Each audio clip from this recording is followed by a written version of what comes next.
So this week, once again, there's been naff all interest in tech news, unless you happen to be extremely turned on by the thought of paid account sharing on Netflix. Woof. And yes, I did say naff all, because Google is really clamping down on the swearing. Apparently advertisers do not like it when you say f*** or c*** or shit or right at the start of a video. And in a desperate and slightly awkward bid to actually fill this news segment of the show, I was originally planning on doing a deep dive into a really distressing dream I had last night, all about a token ferret who claims that he would painfully perish in a matter of minutes if he wasn't allowed to live indefinitely inside of my trousers. But then I realised that might be a wee bit too much trauma for a Friday lunchtime, so instead let's have a squint at an upcoming smartphone, or rather 3 upcoming smartphones, because that's how I roll. The Honor Magic 5, the Honor Magic 5 Pro, and the Honor Magic 5 Prestige. That should hopefully take away the nasty taste of trouserial ferrets. Metaphorical nasty taste, I didn't lick it or anything. Let's just do the f***ing jingle. Techspert Weekly! So unlike Xiaomi and OnePlus, Honor hasn't actually already launched its latest flagships out in China. So the first time we should see them is likely to be a big ol' shindig at MWC 2023. If you're not familiar with MWC, it's the Mobile World Congress Expo, which takes place in Barcelona every February. Loads of phone launches, and I'm a massive fan because it often involves drinking shag loads of Australia Dam and generally not being as cold as I am here in the UK. MWC 2023 kicks off on Monday, February the 27th, although some manufacturers do shoot their tech loads early by launching stuff the weekend before. However, Honor does tend to save their big launch event for the Monday afternoon, so February the 27th is when I would expect to see the Honor Magic 5 series unveiled. Last year, I had a hands-on with the Honor 4 Pro at a local bar on the Monday evening post-launch. But rather than actually filming this, I apparently just took lots of photos of the booze I was drinking, followed by my obligatory 2 AM meat box. Never say I'm not wholly committed to my craft. Luckily, I did get a chance to review the Honor Magic 4 Pro later on, and I was generally impressed despite some early jank. So what can we actually expect from the new Honor Magic 5 trio of smartphones? Well, here's possibly an early glimpse of the new handsets courtesy of Rodent 950, and it looks like the design hasn't really changed up much at all compared with the Magic 4 range, with a very similar Eye of Muse camera bump thing. And thankfully, Honor appears to have gone for a frosted finish for the Honor Magic 5 phones as opposed to the glossy arse of the Honor Magic 4, so hopefully they won't be even muckier than your mum when you get your hands all over them. For the specs, Qualcomm's Snapdragon 8 Gen 2 should be powering all 3 of these Honor blowers, which seems like a safe bet. While a handful of internet leaks suggest that the whole range will be massive 6.8-inch mega bastards. My knackered old arthritic joints were already crying at the thought. These almighty displays will be AMOLED tech as befitting a pricey flagship, possibly with fresh LTPO 3.0 tech for a smart dynamic refresh ranging from 1Hz all the way up to 120Hz. Ooh, check you, posh git. One of the first differences between the Honor Magic 5 trio appears to be the battery tech. While the regular Honor Magic 5 has a 5000 mAh battery crammed inside, the Pro and the Prestige models apparently sport a slightly smaller 4800 mAh effort. That's likely because they use a slicker dual cell design, which bumps the wired charging speeds from 66 watts to 100 watts, while the Honor Magic 5 Pro and Prestige also add in 50 watt wireless charging support. The Honor Magic 5 Pro and Prestige may also boast proper swanky 3D face unlock as opposed to the basic bog standard 2D scanning on the regular Magic 5, and while the regular phone also has simple splash resistance, apparently you'll get full-on water resistance on the Pro and Prestige so they can survive a dunking. But the biggest differences will involve the camera hardware. All 3 have a different primary camera sensor from Sony, a 54 megapixel IMX800 on the Magic 5, a yet to be announced IMX878 with optical image stabilization for the Pro, and that roller tasty 1-inch 50 meg IMX989 from the Xiaomi 13 Pro for the Prestige model, again with OIS. And the rest of the rumours suggest we'll get ultra-wide angle and portrait snappers on all 3 of these Honor Magic smartphones, but the Prestige model may also be gifted with a telephoto lens, so you can get proper up close to the action. Proper lush stuff, and that is it for the leaks and rumours so far, and of course as usual it could all be a massive heap of camel cack. Stay tuned for my hands-on reports from MWC 2023 for the full skinny, or at the very least some more blurry shots of half-drunk pints from basement Barcelona bars. So yeah, let's hastily skip on to the part of the show that's best enjoyed with a pint of vodka or a blindfold and earplugs, but preferably both. It's viewer comments. Viewer comments. So it looks like Fraser Smith is doing a semi-dry January this time around. He says, I've decided that not a drop of alcohol will pass my lips during the daylight hours. So if you live here in Blighty, then presumably that means you can't drink for about 2 hours a day. I think I could maybe just about tolerate that as far as dry Januaries go. But yeah, seriously, January has been a heap of pickled arse, so I can't wait to see the friggin' back of it. And I've certainly needed a shag load of alcohol to get my way through it. James says, each to their own, but I really do not get foldables. It's just a gimmick, right? Yeah, I mean, they are certainly still niche, and I think it would be fair to say that they're a gimmick. I mean, I do know a lot of people who enjoy having a large fold-out square screen in order to do some multitasking or, you know, a bit of sketching or something. I'm at both, so I personally don't see the point. Personally, I prefer the flip style foldables because I used to own a lot of those back in the day, and they were the dog's danglies. Gotta love that nostalgia value. But yeah, they're obviously a bit more expensive than just a non-foldable phone, and generally not quite as good with the specs. So yeah.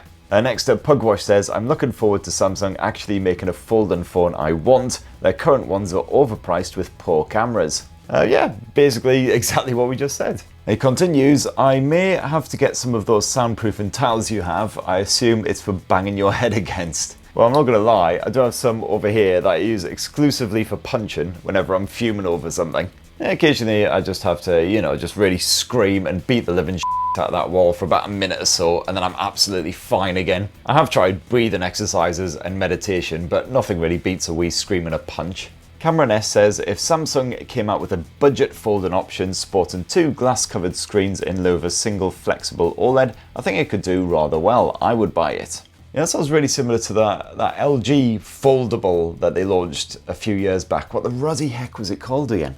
Yeah, LG G8X ThinQ. I did ask an LG PR once how you actually pronounce it, and they just stared at me like they just caught me boffing their cat. So I'm still not really entirely sure.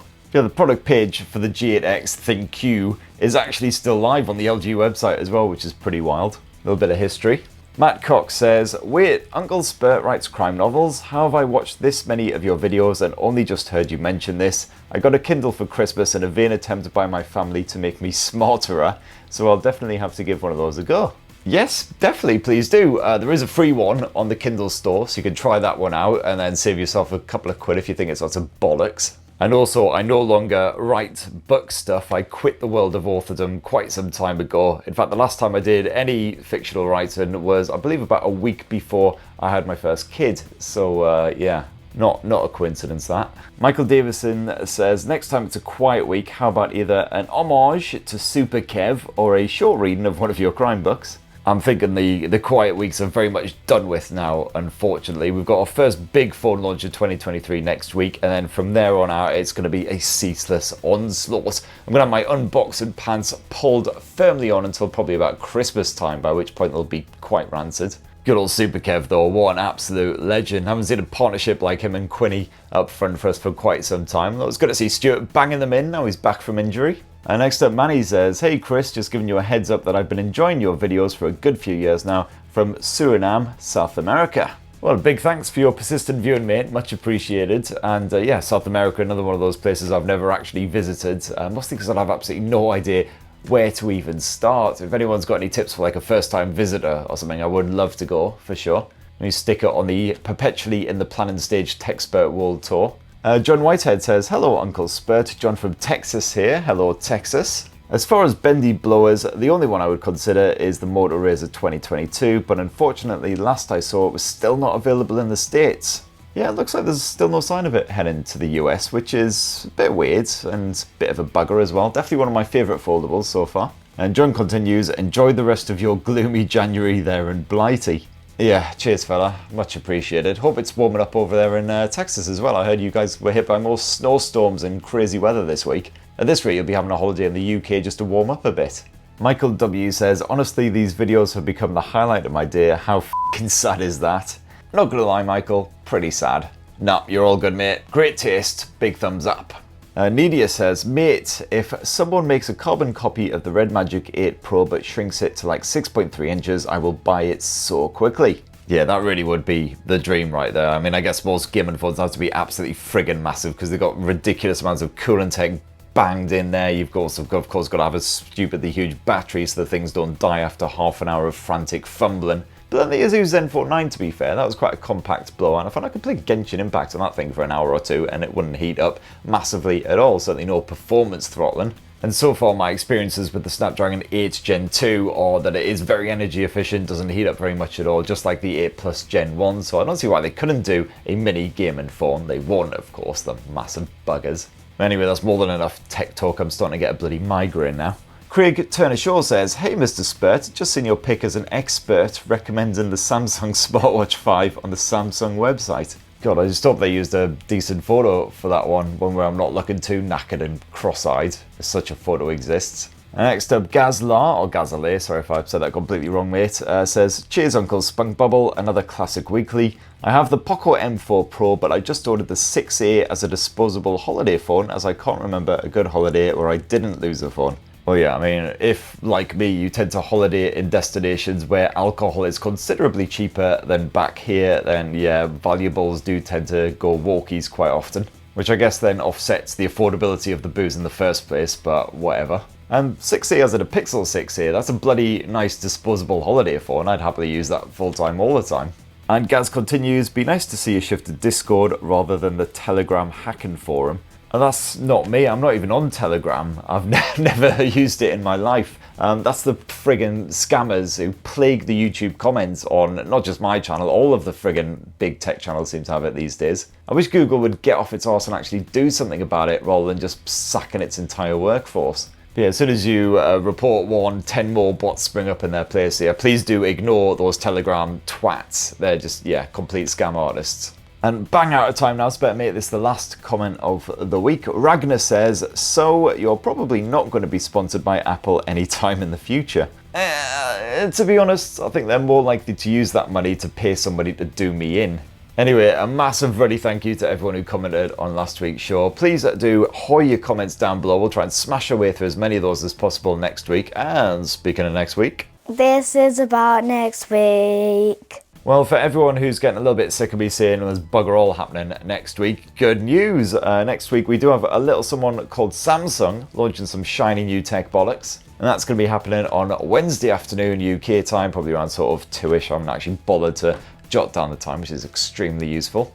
The actual launch itself is happening out in San Francisco, but you know, maybe come back here on Wednesday afternoon. I might have some little videos for you potentially. And if you happen to be dead excited about the new Samsung smartphones, well, click the little link in the description down below. You can actually reserve your very own shiny Samsung 2023 smartphone right now and get yourself a bit of Samsung credit as well. And then, as I said, that's going to be followed up by lots more smartphone launches as well, some of which I can't really talk about because embargoes, NDAs, all that fun stuff. But anyway, yeah, please do subscribe and ding that notifications bell to be the first to see all of this lovely stuff. A massive thanks for watching all of this again for whatever reason, and have yourselves a bloody wonderful weekend. Cheers everyone, love you!